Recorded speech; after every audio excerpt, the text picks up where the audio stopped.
যেটা যেটা আমি অ্যাকচুয়ালি সবার সাথে শেয়ার করতে চাই আপনাদের সাথে, যেটা হলো আমি ওনাদেরকে বলেছি যে আমার মনে হয় না যে আমি ওয়ার্ল্ড কাপ টিমে থাকা উচিত। আর দেশের ক্রিকেটে সম্প্রতি ঘটে যাওয়া নাটকীয়তা নিয়ে মুখ খুলতে যাচ্ছেন বিশ্বকাপ স্কোয়াডে জায়গা না পাওয়া তামিম ইকবাল। আসসালামু আলাইকুম সুপ্রিয় দর্শক বন্ধুরা, অবশেষে বিশ্বকাপ থেকে বাদ পড়ে নানা ঘটনা নিয়ে মুখ খুলেছেন তামিম ইকবাল খান। দর্শক বন্ধুরা, গত 2-3 দিন থেকে বাংলাদেশের ক্রিকেট নিয়ে এখন সারা দেশে ব্যাপক অস্থিরতার জন্ম দিয়েছে এবং সেই সাথে সেই সকল বিষয়গুলোকে কেন্দ্র করে ব্যাপক আলোচনার জন্ম দিয়েছে। তো দর্শক বন্ধুরা, অবশেষে তিনি লাইভে এসে বিশ্বকাপে না যাওয়াকে কেন্দ্র করে এমন বার্তা দিয়েছেন যে বার্তাটি শুনলে আপনারা অনেক কিছু বুঝতে পারবেন। তো দর্শক বন্ধুরা, চলুন আমরা তামিম ইকবাল খানের সেই কথাগুলো শুনে নেই। অন্যদিকে তিনি সংবাদ সম্মেলন রেখেছেন এবং তিনি সংবাদ সম্মেলনে এসে কি বলবেন সেটা হয়তো কারো জানা নেই। তো দর্শক বন্ধুরা, চলুন আমরা প্রথমে তামিম ইকবালের সেই কথাগুলো শুনে নিই। যেটা আমি অ্যাকচুয়ালি সবার সাথে শেয়ার করতে চাই আপনাদের সাথে, যেটা হলো আমি ওনাদেরকে বলেছি যে আমার মনে হয় না যে আমি ওয়ার্ল্ড কাপ টিমে থাকা উচিত। আর আমি basically not available for the world cup. এটার 2-3টি কারণ আছে।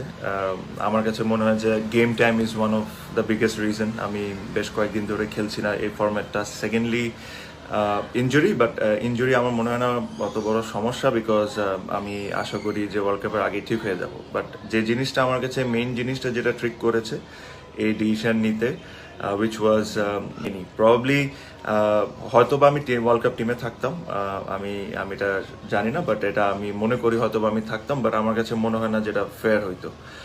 So I've conveyed my messages to both president and the selectors.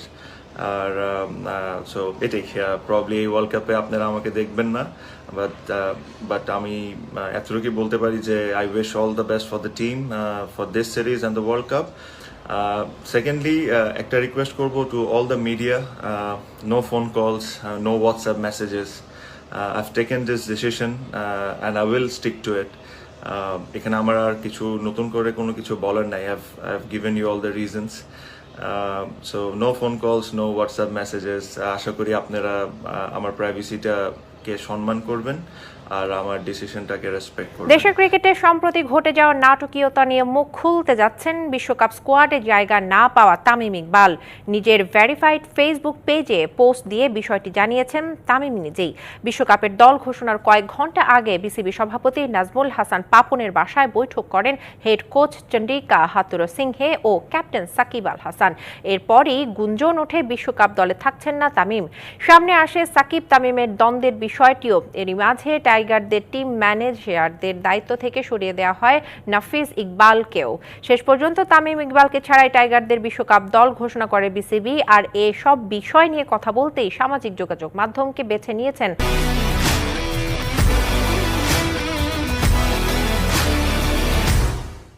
Tamim.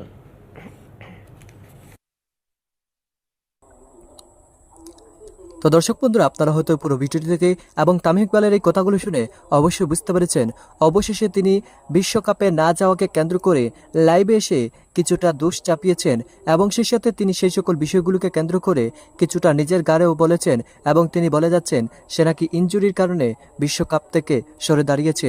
দর্শক বন্ধুরা, আসলে কতটুকু লুকোচাপা করা হচ্ছে সেটা হয়তো এখন সকলে জেনে গিয়েছে, কিন্তু বাংলাদেশের ক্রিকেট যে কোথায় যাচ্ছে সেটা কি হবে সেটা কারো জানা নেই। তো দর্শক বন্ধুরা, আপনারা তামিম ইকবাল খানের এই সকল কথাগুলো শুনে এবং এই সকল বিষয়গুলো শুনে আপনাদের কাছে কি মনে হচ্ছে?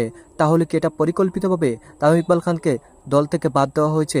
তো দর্শক বন্ধুরা, আপনাদের মতামত কমেন্ট বক্সে জানিয়ে দিবেন। তো ভালো থাকুন, সুস্থ থাকুন, আল্লাহ হাফিজ, আসসালামু আলাইকুম।